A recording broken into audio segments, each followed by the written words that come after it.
Convido os irmãos a abrirem suas Bíblias no livro do profeta Daniel, no capítulo 5.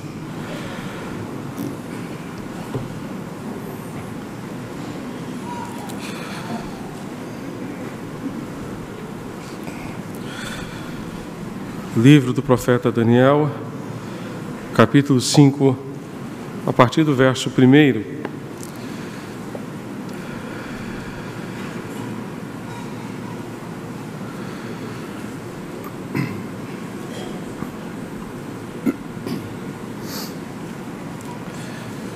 Peço que você compartilhe a sua Bíblia com quem estiver ao seu lado, com quem estiver próximo, para que todos acompanhem a leitura da Palavra de Deus.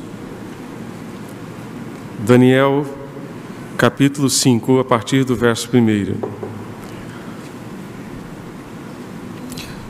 Estamos juntos? Leiamos a Palavra de Deus. O rei Belsazar deu um grande banquete a 1000 homens importantes do seu reino e bebeu vinho na presença deles. Enquanto Belsazar bebia e apreciava o vinho, mandou trazer os utensílios de ouro e de prata que Nabucodonosor, o seu pai, havia tirado do templo de Jerusalém, para que ele, os homens importantes do reino e as mulheres e concubinas do rei os usassem para beber vinho. Então trouxeram os utensílios de ouro que haviam sido tirados do templo da casa de Deus em Jerusalém e beberam neles o rei, os homens importantes do reino e as mulheres e concubinas do rei. Beberam vinho e deram louvores aos deuses de ouro, de prata, de bronze, de ferro, de madeira e de pedra. No mesmo instante, apareceram uns dedos de mão humana que começaram a escrever na parede caiada do palácio real, no lugar iluminado pelo candelabro. E o rei via os dedos que estavam escrevendo. Então o semblante do rei empalideceu, e os seus pensamentos o deixaram perturbado. As suas pernas bambearam, e os seus joelhos batiam um no outro. O rei ordenou em alta voz que fossem chamados os encantadores, os caldeus e os feiticeiros. O rei disse aos sábios da Babilônia: aquele que ler o que está escrito na parede e me declarar a sua interpretação será vestido de púrpura. Receberá uma corrente de ouro para pôr no pescoço e será o terceiro homem mais importante no meu reino.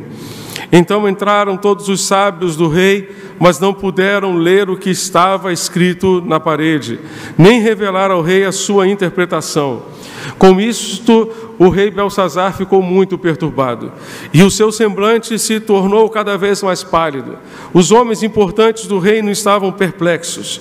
A rainha-mãe, que tinha ouvido os gritos do rei e dos homens importantes do reino, entrou na sala do banquete e disse: que o rei viva eternamente. Não deixe que os seus pensamentos o perturbem, nem fique assim tão pálido. Há aqui no seu reino um homem que tem o espírito dos deuses santos. Nos dias de seu pai se achou nele luz, inteligência e sabedoria, como a sabedoria dos deuses. O seu pai, o rei Nabucodonosor, sim, o seu pai, ó rei, o constituiu chefe dos magos, dos encantadores, dos caldeus e dos feiticeiros. Porque esse Daniel, a quem o rei tinha dado o nome de Beltesazar, se acharam espírito excelente, conhecimento e inteligência, interpretação de sonhos, declaração de enigmas e solução de casos difíceis. Portanto, chame Daniel e ele dará a interpretação. Então Daniel foi levado à presença do rei. O rei falou com Daniel e lhe perguntou: você é aquele Daniel dos exilados de Judá, que o rei meu pai trouxe de Judá? Tenho ouvido dizer a seu respeito que o Espírito dos deuses está em você e que em você se acham luz, inteligência e excelente sabedoria. Acabam de ser trazidos à minha presença os sábios, os encantadores, para lerem o que está escrito na parede e me darem a sua interpretação, mas eles não puderam dar a interpretação dessas palavras. Eu, porém, tenho ouvido dizer que você é capaz de dar interpretações e solucionar casos difíceis. Portanto, se você puder ler o que está escrito e me revelar a sua interpretação, você será vestido de púrpura, receberá uma corrente de ouro para pôr no pescoço e será o terceiro homem mais importante no meu reino. Então Daniel respondeu e disse na presença do rei: o Senhor pode ficar com seus presentes e dar as suas recompensas a outra pessoa. No entanto, vou ler para o rei o que está escrito na parede e lhe darei a interpretação. Ó rei, o Deus Altíssimo deu o reino a Nabucodonosor, seu pai, bem como grandeza, glória e majestade. Por causa da grandeza que lhe deu, pessoas de todos os povos, nações e línguas tremiam e temiam diante dele. Matava a quem queria e a quem queria deixava com vida. Exaltava uns, humilhava outros. Mas quando o coração dele se elevou e o seu espírito se tornou orgulhoso e arrogante, foi derrubado do seu trono e perdeu toda a sua glória. Foi expulso do meio dos filhos dos homens. O seu coração foi feito semelhante ao dos animais e passou a morar com os jumentos selvagens. Comia capim como os bois e o seu corpo foi molhado pelo orvalho do céu, até que reconheceu que Deus, o Altíssimo, tem domínio sobre os reinos do mundo e os dá a quem Ele quer. E o Senhor, rei Belsazar, que é filho de Nabucodonosor, não humilhou o seu coração, mesmo sabendo de tudo isso.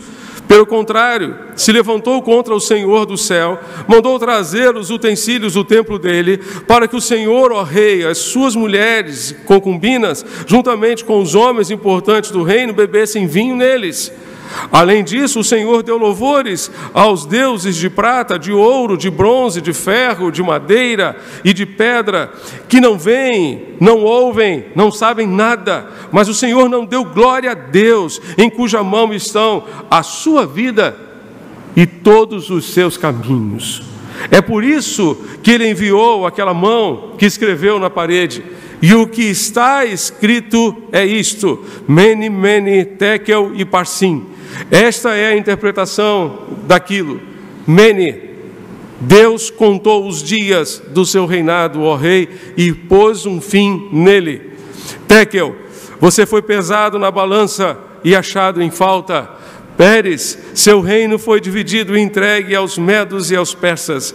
Então Belsazar mandou que vestissem Daniel de púrpura, que lhe pusessem uma corrente de ouro no pescoço e que proclamassem que passaria a ser o terceiro no governo do seu reino. Naquela mesma noite, Belsazar, rei dos caldeus, foi morto, e Dario, o Medo, se apoderou do reino quando tinha mais ou menos 62 anos de idade. Amém. Meus amados, aproximam-se os dias do Carnaval. O Brasil tem sido conhecido em muitos lugares como a terra do Carnaval. E nesses últimos anos, Deus me deu a oportunidade de acompanhar de perto o Carnaval do Rio de Janeiro e agora o Carnaval de Recife, de Olinda e de outros lugares aqui de Pernambuco, do Nordeste. Em 1974, abril, creio que abril, para ser mais preciso, de 1974, Deus trouxe ao Brasil um homem de Deus chamado Billy Graham.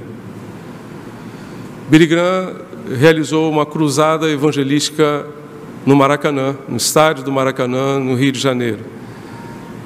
E eu não tinha ainda os meus 8 anos completos, tinha 7 anos e alguns meses de vida, mas acompanhei muito de perto aquilo que estava acontecendo lá.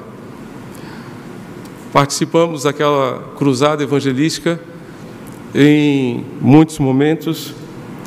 Meu pai adquiriu todas as fitas cassete que eu imagino que ele ainda tenha guardado numa caixa de sapato. Não sei se ainda está numa caixa de sapato, né? mas eu me lembro que por muito tempo estava numa caixa de sapato, todas aquelas fitas cassetes. E dentre os sermões de Billy Graham constava um, intitulado O Carnaval da Morte. Este sermão que eu quero compartilhar com os irmãos é baseado no sermão de Billy Graham, em 1974, no Maracanã, naquela ocasião. Daniel foi levado para a Babilônia, escolhido por Nabucodonosor para receber a instrução no Palácio Real. Foi selecionado dentre muitos que morreram para viver e receber toda a instrução do primeiro mundo daquela época. Porque a maior parte do mundo, na verdade, estava sob o domínio da Babilônia. Depois de Nabucodonosor, o seu filho Belsazar assentou-se no trono. Belsazar era um homem rico, poderoso, orgulhoso, egocêntrico. Ele dizia a todos, na verdade, no seu coração: olhem para o meu grande império, vejam como eu sou poderoso, vejam, eu estou dominando o mundo todo. Entretanto, ele se esqueceu que Deus odeia o orgulho e se agrada da humildade.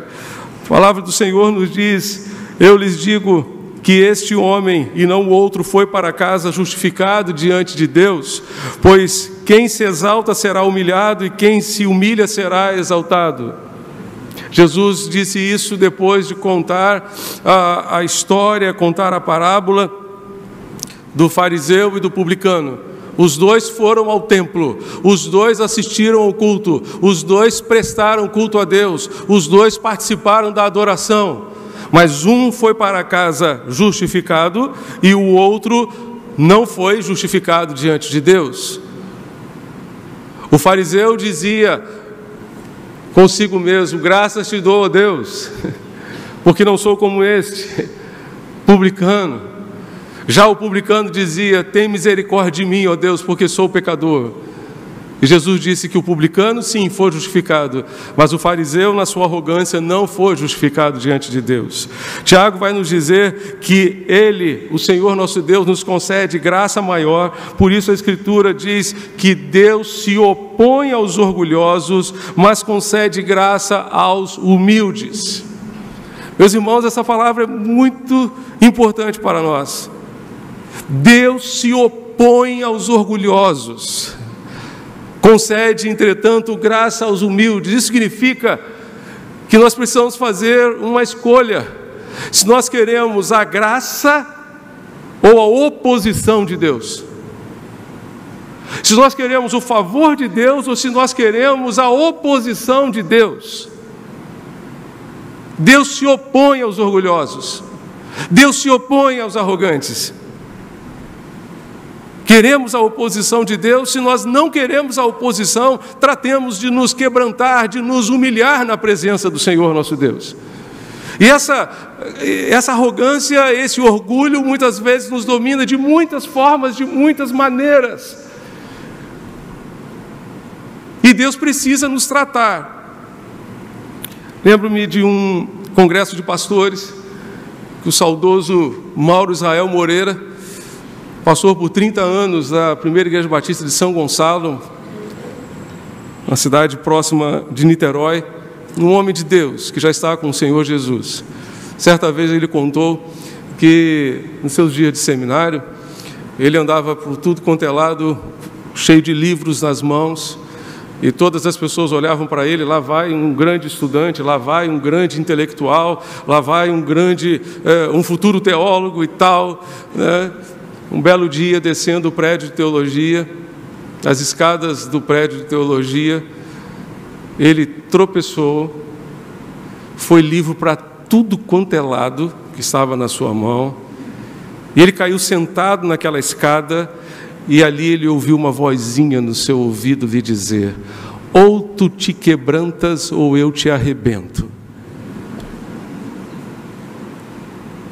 Ou tu te quebrantas ou eu te arrebento. E quando não nos quebrantamos, somos arrebentados mesmo pelo Senhor. Vejamos o que Deus fez com o pai de Belsazar. Vire a página da sua Bíblia, você está com a sua Bíblia aberta, né? Então, vire a página da sua Bíblia no capítulo 4. No capítulo 4, versos 24 em diante, veja o que aconteceu. Nabucodonosor teve um sonho, e Daniel foi chamado à presença do rei para interpretar aquele sonho. E qual foi a interpretação do sonho? Daniel 4, verso 24, esta é a interpretação, ó rei, e este é o decreto do Altíssimo Deus, que virá contra meu senhor, o rei. O Senhor será expulso do meio das pessoas, e a sua morada será com os animais selvagens. O Senhor comerá capim como os bois, e será molhado pelo orvalho do céu. E passarão 7 tempos até que o Senhor, ó Rei, reconheça que o Altíssimo tem domínio sobre os reinos do mundo e os dá a quem Ele quer. Quanto ao que foi dito, que se deixasse o toco da árvore com as suas raízes, isto significa que o seu reino voltará a ser seu, depois que o Senhor tiver reconhecido que o céu domina. Portanto, ó rei, aceite o meu conselho, abandone os seus pecados, praticando a justiça, e acabe com as suas iniquidades, usando de misericórdia para com os pobres, e assim, talvez, a sua tranquilidade se prolongue. Tudo isso de fato aconteceu com o rei Nabucodonosor. Passados 12 meses, quando estava passeando no terraço do Palácio Real, na cidade da Babilônia, o rei disse: não é esta a grande Babilônia que eu construí para a casa real?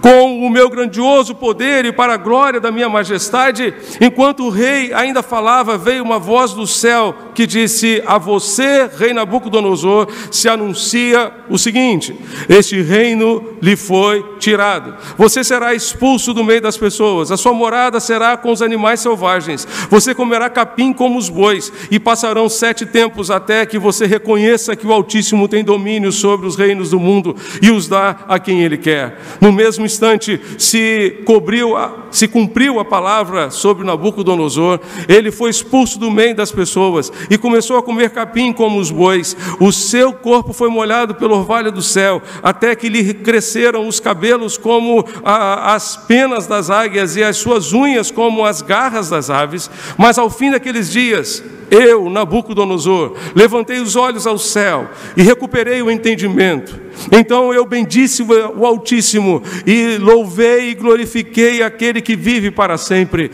O seu domínio é eterno, o seu reino se estende de geração em geração. Todos os moradores da terra são considerados como nada, e o Altíssimo faz o que quer com o exército do céu e com os moradores da terra. Não há quem possa deter a sua mão, nem questionar o que Ele faz. Meus amados, ou tu te quebrantas ou eu te arrebento. Deus arrebentou com Nabucodonosor para que ele se quebrantasse. Para que ele se quebrantasse. Eu fico imaginando Daniel, um exilado de Judá, virando para o rei e dizendo: aceite o meu conselho, majestade. No verso 27, abandone os seus pecados, praticando a justiça, acabe com as suas iniquidades, majestade, usando de misericórdia para com os pobres. Talvez isso faça a sua tranquilidade se prolongar. 12 meses depois, essa palavra se cumpriu. 12 meses depois, esta profecia se cumpriu. O sonho de Nabucodonosor se cumpriu. Quando ele achava, Deus já se esqueceu daquele sonho, isso não vai acontecer. O Senhor o encontrou e quebrantou o seu coração. A sentença sobre Nabucodonosor cumpriu-se imediatamente. Ele foi expulso do meio dos homens, passou a comer capim como os bois, o seu corpo molhou-se com o orvalho do céu, até que os seus cabelos e pelos cresceram como as penas da águia, e as suas unhas como as garras das aves. E mesmo vendo e sabendo de tudo que aconteceu com seu pai, Belsazar não se humilhou diante de Deus. Nabucodonosor, depois daquela situação toda, quando recuperou o seu entendimento, passou a ser um adorador do único Deus vivo e verdadeiro, do Deus eterno que reina para todo sempre. Passou a ser um adorador. Ele reconheceu que Deus reina e que ele estava debaixo do domínio de Deus. Ele reconheceu que a sua vida estava nas mãos de Deus e que Deus poderia fazer o que quisesse dele. Que coisa tremenda! Belsazar, vendo o que acontecera com seu pai, não se humilhou. Além de orgulhoso, gostava de levar a vida nos prazeres. Ele se achava tão forte, tão poderoso, que jamais poderia imaginar que alguma coisa ruim aconteceria com seu império. É esse sentimento que brota no nosso coração quando não olhamos para nós mesmos e quando não percebemos o quão pecadores somos, o quão falíveis somos, o quão limitados nós somos. Esse rei resolveu então dar uma grande festa, uma festa que durou vários dias, como acontece com o carnaval. Diz o texto no verso 1, um grande banquete, a 1000 dos seus grandes. Não sabemos se as famílias desses grandes homens estavam presentes ali, mas simplesmente 1000 pessoas já seria uma grande festa. Diz o texto que ele bebeu vinho na presença dos 1000. E o detalhe importante aqui está no verso 2. Mandou trazer os vasos de ouro e de prata que Nabucodonosor, seu pai, tinha tirado do templo que estava em Jerusalém, para que bebessem por eles o rei, os seus grandes, as suas mulheres, as suas concubinas. Certamente as pessoas ficaram admiradas e disseram: como o nosso rei é audacioso, como o nosso rei é ousado. Eles beberam vinhos nos vasos, nas taças que haviam sido dedicadas ao Deus eterno. Com aquela atitude, Belsazar estava colocando um punho na frente de Deus, no rosto de Deus, e dizendo: eu não creio em ti, e tu não és nada para mim, e tu não tens autoridade sobre a minha vida. Quando cometemos pecados, apesar das advertências de Deus, amados, devemos estar certos de que seremos apanhados por esses pecados. Porque o apóstolo Paulo nos diz que de Deus não se zomba. Aquilo que um homem semear, isso também colherá. Se você semear no pecado, vai colher no juízo. Jeremias 12, verso 13 nos diz: semearam trigo e colheram espinhos. O que aconteceu? O verso 6, você está comigo? Daniel capítulo 5, verso 6. Mudou-se então o semblante do rei, os seus pensamentos o perturbaram, as juntas dos seus lombos se relaxaram, os seus joelhos batiam um no outro. Tipo desenho animado, né? Batendo o joelho assim o tempo todo na frente das pessoas. A nova tradução da linguagem de hoje diz: o rei não sabia o que pensar, ficou pálido de medo e começou a tremer da cabeça aos pés. Ele viu uma mão sem braço, e ficou com medo. Aquele homem rico, poderoso, orgulhoso, ficou com medo, ficou amedrontado. A pessoa que quiser continuar nos seus pecados deve ter a disposição de enfrentar o juízo. Justamente por isso, também, o apóstolo João escreveu na sua carta: filhinhos, agora permaneçam nele, para que quando ele se manifestar, tenhamos confiança e não sejamos envergonhados diante dele na sua vinda. Justamente por isso, Amós vai nos dizer: prepara-te para te encontrares com teu Deus. Um dia estaremos diante do Senhor. O dia da prestação de contas vai chegar para mim, para você, para cada um de nós, meu irmão. Todos nós teremos que comparecer diante do Senhor. E por isso precisamos nos preparar devidamente, colocar em ordem a nossa vida, colocar em ordem a nossa casa.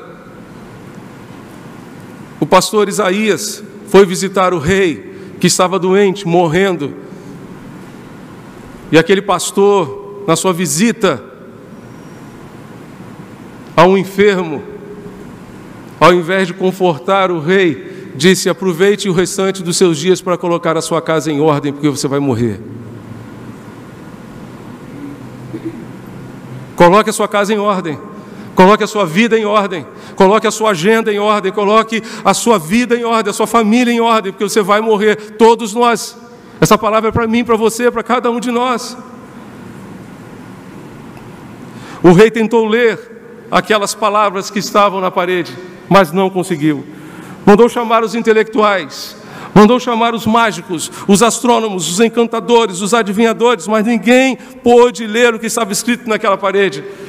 O rei prometeu riquezas a quem conseguisse desvendar aquele mistério. Então a sua mãe lhe falou sobre Daniel. Há no teu reino um homem que tem o espírito dos deuses santos. Há no teu reino um homem de Deus. Daniel foi chamado e entrou na cena daquele grande baile de carnaval. Aquele homem santo devia estar em casa orando e falando com Deus, mas de repente é chamado à presença do rei para desvendar o mistério. Há pessoas que pensam que se conseguirem ser ricas e poderosas, encontrarão satisfação. Porém, o dinheiro não dá satisfação. Há milionários espalhados pelo mundo que vivem na mais absoluta miséria e infelicidade. O rei não achou a verdade nos seus prazeres, mas Daniel achou a verdade em Deus. E Daniel disse ao rei: este escrito vem de Deus. Este escrito vem de Deus. Você se levantou contra Deus e Ele irá julgá-lo nesta noite. Você não glorificou a Deus e não reconheceu a sua existência. Não reconheceu a sua existência. Você deveria ter dado glória a Deus. Você deveria ter exaltado a Deus. Você não se humilhou na presença de Deus. E justamente foi por isso que Ele mandou esta mão escrever essas palavras na parede. O que as palavras disseram? Mene, Mene, Tekel e Parsim. Mene, Deus contou os dias do seu reinado e pôs fim a ele. Ou seja, terminou a oportunidade. Acabaram as suas chances. Tekel, você foi pesado na balança e achado em falta. Pérez, o seu reino foi dividido e entregue aos medos e persas. Meus amados, a mão de Deus está na parede. O juízo de Deus está por vir. Voltemo-nos para Ele. O julgamento está por vir. E Pedro disse que o julgamento começa, sabe por onde? Pela casa de Deus. Em Hebreus capítulo 3, verso 6, diz que a casa de Deus somos nós. A casa de Deus não é o templo, não é a construção. A casa de Deus é a igreja de Jesus. A casa de Deus somos nós. E o julgamento começa pela casa de Deus. E ele vai dizer, se o julgamento começa pela casa de Deus, que pessoas não deveríamos ser nós, vivendo em santidade e temor do Senhor durante o tempo da nossa peregrinação neste mundo.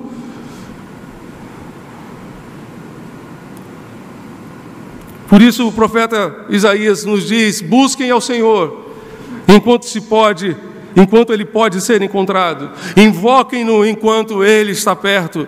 Que o ímpio abandone o seu mau caminho e o homem mau os seus pensamentos. Converta-se ao Senhor, que se compadecerá dele, e volte-se para o nosso Deus, que é rico em perdoar. Porque os meus pensamentos não são os pensamentos de vocês, e os caminhos de vocês não são os meus caminhos, diz o Senhor. Porque assim como os céus são mais altos que a terra, assim os meus caminhos são mais altos que os seus caminhos, e os meus pensamentos mais altos que os pensamentos de vocês. Um texto que gostamos muito, especialmente nas ocasiões de celebração, de aniversário, é o Salmo 90, verso 12. Quando Moisés, na sua oração, faz um pedido a Deus: ensina-nos a contar os nossos dias, de tal maneira que alcancemos corações sábios. Lembro-me de uma aula do Dr. Landon Jones, professor de Antigo Testamento lá do seminário, fazendo uma devocional nesse texto, há mais de 30 anos atrás. Ele nos disse que o verbo contar ensina-nos a contar, tem o sentido de pesar. Ensina-nos a pesar os nossos dias de tal maneira que alcancemos corações sábios. Pesar os dias é colocar os nossos dias na balança de Deus.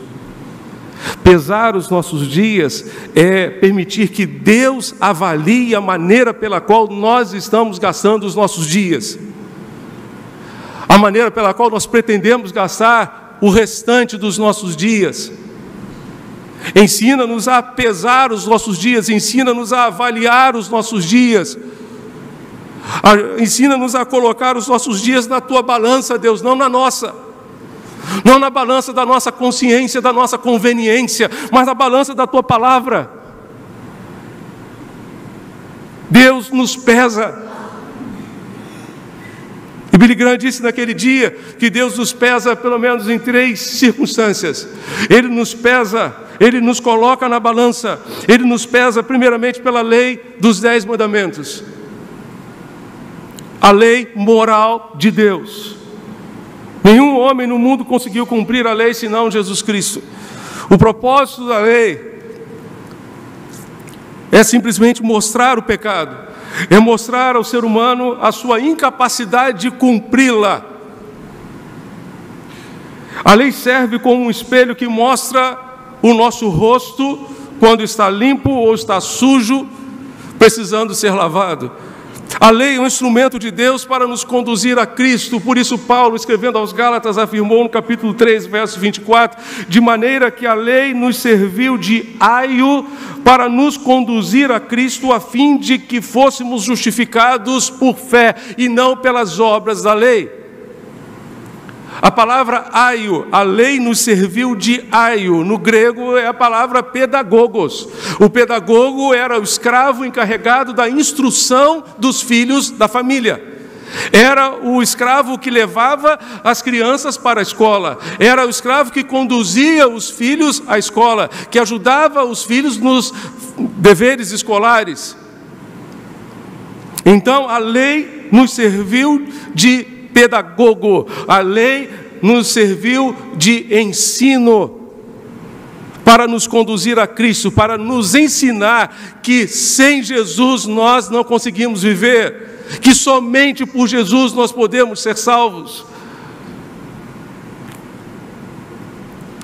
Deus nos pesa pela sua lei, Deus nos pesa também pela lei de Cristo. E qual é a lei de Cristo? Jesus pegou os 10 mandamentos e resumiu em 2. Ame o Senhor seu Deus de todo o seu coração, de toda a sua alma e de todo o seu entendimento. Este é o primeiro e maior mandamento. E o segundo, semelhante a este: ame o seu próximo como você ama a si mesmo. Qual seria o mais difícil? Qual dos dois seria o mais difícil? Jesus resumiu os 10 mandamentos justamente porque os 4 primeiros dizem respeito a Deus e os 6 últimos dizem respeito ao próximo. E Jesus disse que toda a lei se resume no amor. Toda a lei se resume no amor.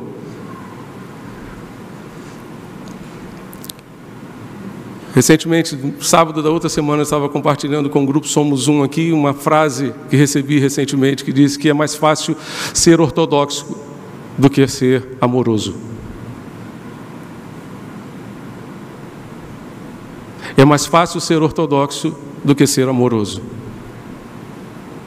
Para ser amoroso a gente tem que perdoar. Para ser amoroso a gente tem que suportar o irmão. Para ser amoroso a gente tem que caminhar a segunda milha, virar a outra face. Para ser amoroso a gente precisa amar não a quem nos ama, mas a quem nos persegue. A gente precisa orar por aqueles que nos perseguem. Por isso é mais fácil ser ortodoxo do que ser amoroso. Temos seguido essa lei? Jesus disse: nisto conhecerão todos que vocês são meus discípulos, se vocês tiverem amor uns pelos outros. Esta é a nossa identidade cristã, essa é a nossa carteira de identidade. Nós vivemos num país em que as pessoas gostam muito de dar carteirada. Passam numa blitz e tal, eu sou fulano, você sabe com quem você está falando? Como seria bom se essa fosse a nossa carteirada de crente, que as pessoas vissem e nos identificassem. Nisto saberão todos que vocês são meus discípulos, se vocês tiverem amor uns pelos outros. O Senhor nos pesa pela lei de Cristo, o Senhor nos pesa também pelas nossas obras. Abra sua Bíblia em Mateus capítulo 25, sermão profético. O que é que Jesus disse?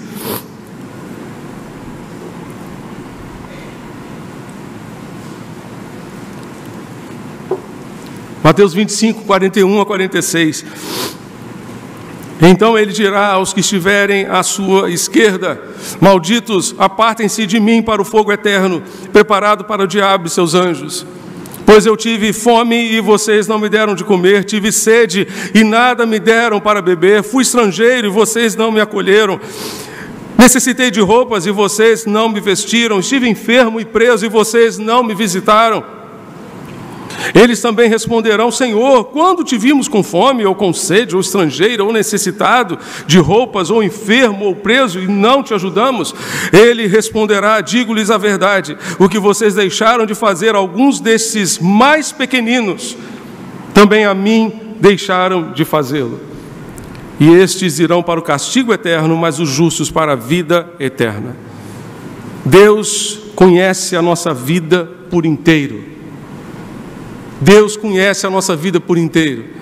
A Bíblia diz que não há criatura que não seja manifesta na sua presença. Pelo contrário, todas as coisas são descobertas e expostas aos olhos daquele a quem temos que prestar contas.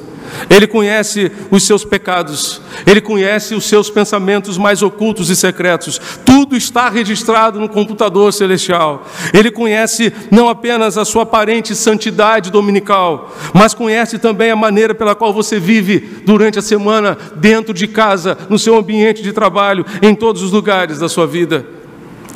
Mas graças a Deus que Ele também conhece um meio de apagar todos os nossos pecados desse computador. Ele sabe um meio de deletar tudo isso, limpar a lixeira e acabar de uma vez por todas com esses pecados. Ele deu o seu Filho para morrer no nosso lugar. Em Cristo Jesus, Deus perdoa todos os nossos pecados e torna nova a nossa vida. Usando uma linguagem da informática, Deus tem o poder para formatar o computador da nossa vida e torná-lo como originalmente saindo de fábrica. Ele restaura a nossa vida, tornando-a novinha em folha. Por isso Paulo afirmou em Romanos 8, verso 1, portanto agora já não há condenação para aqueles que estão em Cristo Jesus. Já não há condenação para aqueles que estão em Cristo Jesus. Somos pecadores que merecem a condenação do juízo de Deus. Deus, porém, no seu infinito amor, nos oferece perdão, graça em Cristo Jesus, nosso Senhor. Você está pronto para encontrar-se com Deus? Você está pronto para encontrar-se com Deus naquela mesma noite daquele grande carnaval na Babilônia? O Império Persa invadiu a Babilônia, mataram o rei. Mas um detalhe, não tocaram em Daniel. Não tocaram em Daniel, que acabou se tornando o primeiro-ministro do novo rei. Não tocaram em Daniel. Naquela mesma noite, o juízo de Deus caiu sobre Belsazar. Mas não caiu sobre Daniel, porque Deus cuida dos seus filhos. A mão de Deus está na parede. Só um lugar seguro diante do juízo de Deus, junto à cruz. Junto à cruz de Jesus. Feche os seus olhos e ore a Deus conosco nesse momento.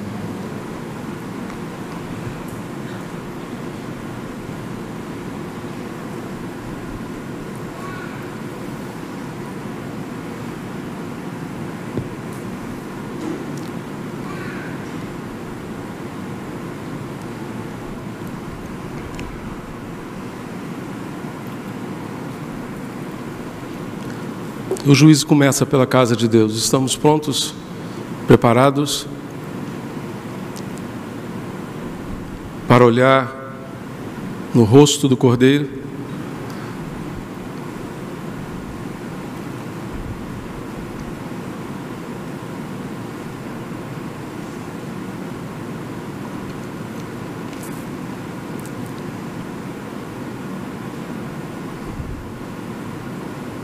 Pesado foste na balança e achado em falta. Está faltando alguma coisa? Colocando a sua vida na balança de Deus, está faltando alguma coisa?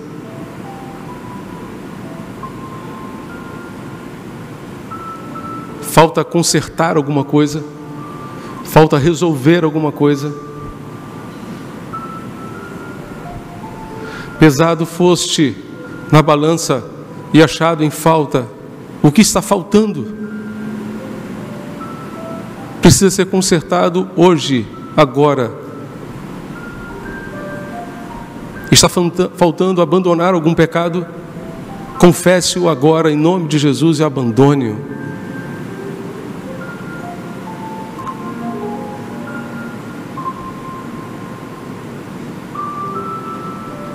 O que está faltando?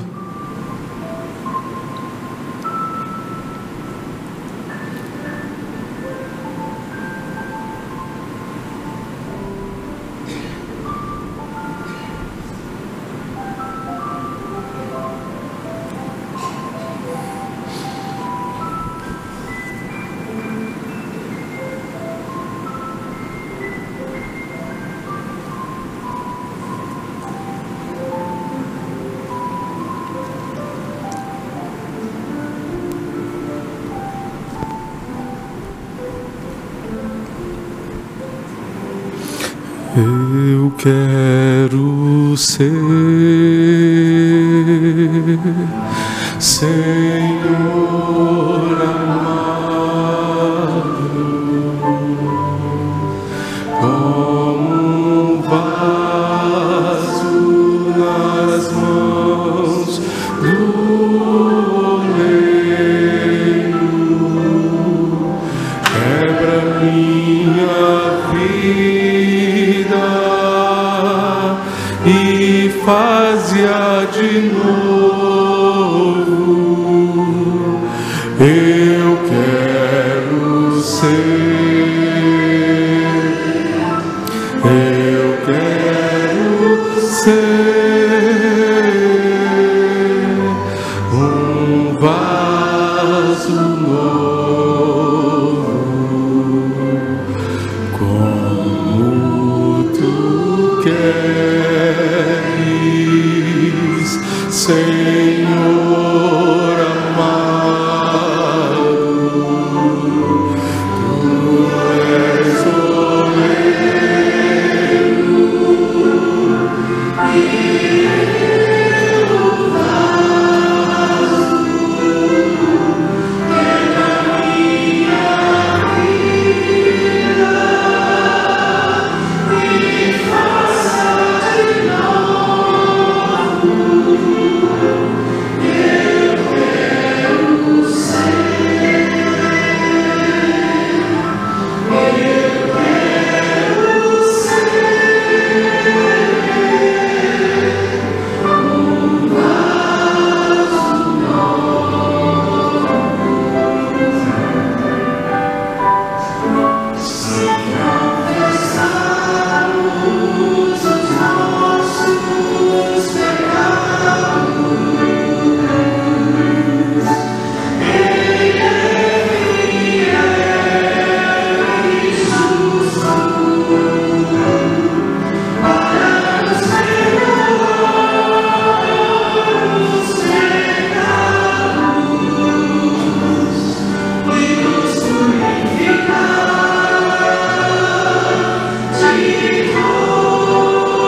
Vamos orar?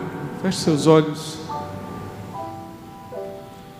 O lugar mais seguro no dia do juízo é junto à cruz.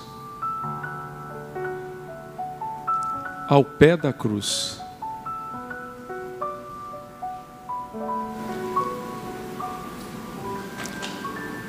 O Senhor tem poder para apagar os nossos pecados, para limpar os nossos corações, para transformar as nossas vidas,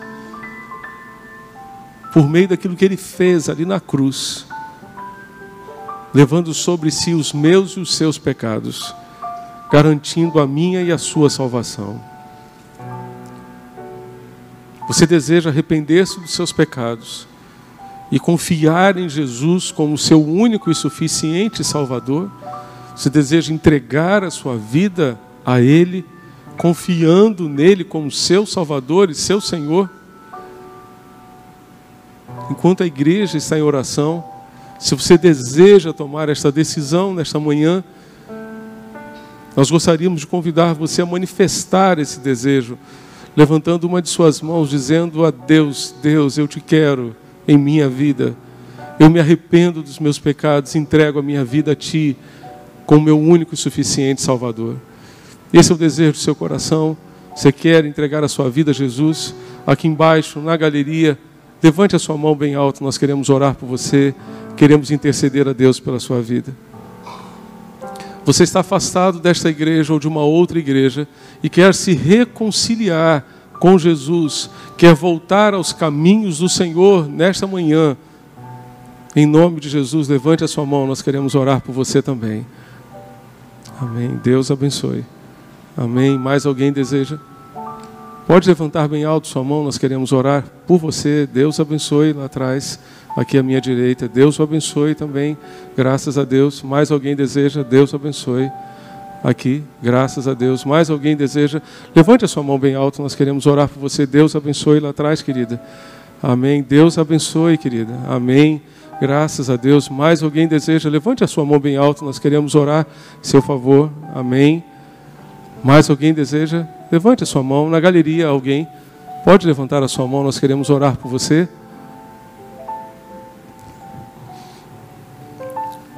Eu queria convidá-los para ficarmos de pé e cantarmos o segundo cântico, se confessarmos nossos pecados. Enquanto estivermos cantando, eu gostaria de pedir aos nossos amigos e irmãos que levantaram suas mãos para que venham até aqui à frente. Eu gostaria de tê-los aqui comigo. Gostaria de pedir aos nossos irmãos diáconos que estejam aqui conosco, nos ajudando a receber essas pessoas. Por favor, saia do seu lugar e venha estar conosco aqui. Se você não levantou sua mão, mas quer vir, quer aproveitar esse momento de Deus para a sua vida, saia do seu lugar e venha e esteja aqui conosco nesse momento. Se confessarmos nossos pecados,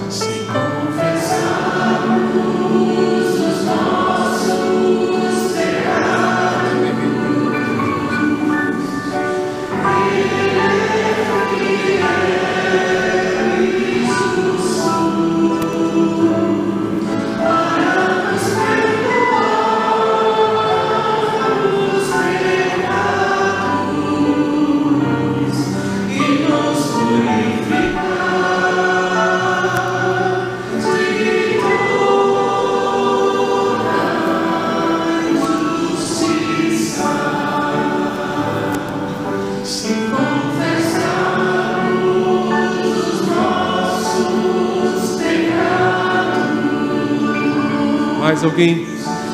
Deixe seu lugar agora e venha. Venha ao Senhor. Ele é fiel e justo para nos perdoar os pecados e nos purificar de toda justiça.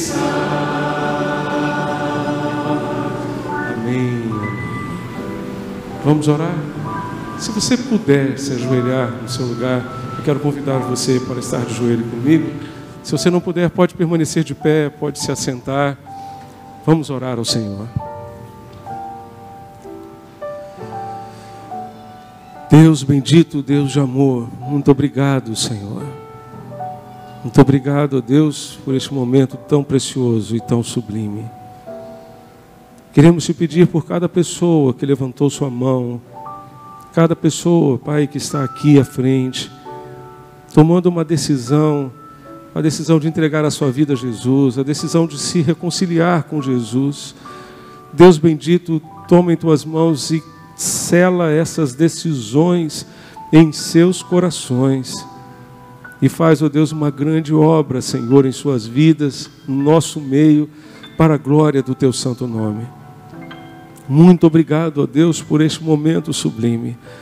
E pedimos-te, ó Deus, que tu sejas conosco, ajudando-nos a gastar o restante dos nossos dias, preparando-nos, ó Deus, para o grande dia em que estaremos diante do Senhor.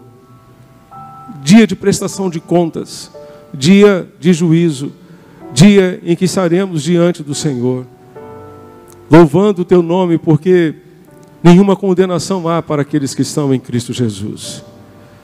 Nós te pedimos, ó Deus, ajuda-nos a nos preparar devidamente para este grande dia, para que não haja falta de coisa alguma, para que não falte em nossas vidas coisa alguma, para que não sejamos pesados na tua balança e achados em falta, ó Deus. Que não falte amor, que não falte perdão, que não falte quebrantamento, que não falte humildade, que não falte, ó Deus, o fruto do teu Espírito na nossa vida, que não falte, ó Deus bendito, disposição para te servir e cumprirmos a missão que tu nos confiaste como crentes, como discípulos neste mundo, discípulos em peregrinação neste mundo, ó Deus. Tem misericórdia de nós e abençoa-nos com a tua graça e o teu favor. Leva-nos em paz ao final deste culto, concedendo-nos uma tarde muito feliz e muito abençoada na tua doce presença.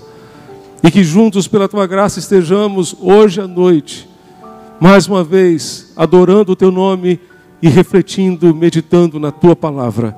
Nós oramos e agradecemos ao Senhor essas bênçãos, em nome de Jesus. Amém e amém.